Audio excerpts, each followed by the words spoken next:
Hello మిత్రులారా, నేను 2 నిమిషాల కన్నా ఎక్కువ మాట్లాడను, కానీ మౌలికంగా మిస్ అయింది ఏందో నా దృష్టిలో నేను ఒకటి చెప్పగలను. మన ఉద్యమంలో ఏ ఉద్యమానికైనా కానీ దేనికైనా కానీ ప్రజల ఆకాంక్షలు చాలా ముఖ్యమని చెప్తున్నారు. అయితే ప్రజల ఆకాంక్షలు ఏంటి అనేది కనుక చూసినట్టుంటే మనకు తెలిసినంత వరకు హైదరాబాద్ స్టేట్కి 2 ఇంపార్టెంట్ అయిన డేట్స్ ఉన్నాయి. ఒకటి 17 సెప్టెంబరు, 2 1 నవంబర్. 17వ సెప్టెంబర్ని మీరు దురాక్రమణగా మనం నిర్ణయించుకున్నంత వరకు, మనం దాని గురించి ఆలోచించినంత వరకు ఈ తెలంగాణ సమస్యకు పరిష్కారం దొరకదు. ఫస్ట్ దురాక్రమణ అయితే రెండవది విద్రోహం అవుతుంది. ఖచ్చితంగా విద్రోహమే అవుతుంది. ఎప్పుడు? ఫస్ట్ దురాక్రమణ అయినప్పుడు. ఎందుకంటే ఇక్కడ ప్రజలకైతే ఎవరైతే కొట్టాలిందో వాళ్ళకు స్వాతంత్రం రాలేదు, వాళ్ళకు విమోచన ఫలితాలు దక్కలేదు. మీకెళ్ళి ఏమైపోయింది?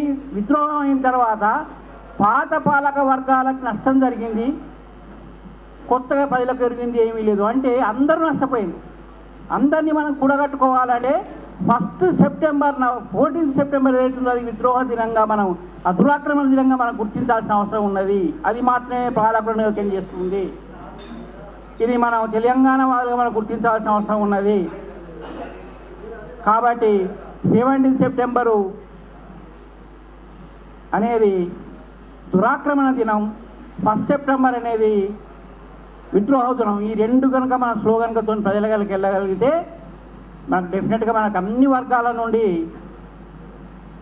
స్పందన దొరుకుతుందనేది నా అభిప్రాయం. కొన్ని వ్యతిరేక శక్తుల నుంచి ఆ శక్తులు ఎవరా అంటే చెప్పగలను. బహుశా ఆర్ఎస్ఎస్ బ్యాక్రెడీ అంతర్జాతీయ పెట్టుబడిదారుల ముందు మోకరిల్లి ఉన్నారు.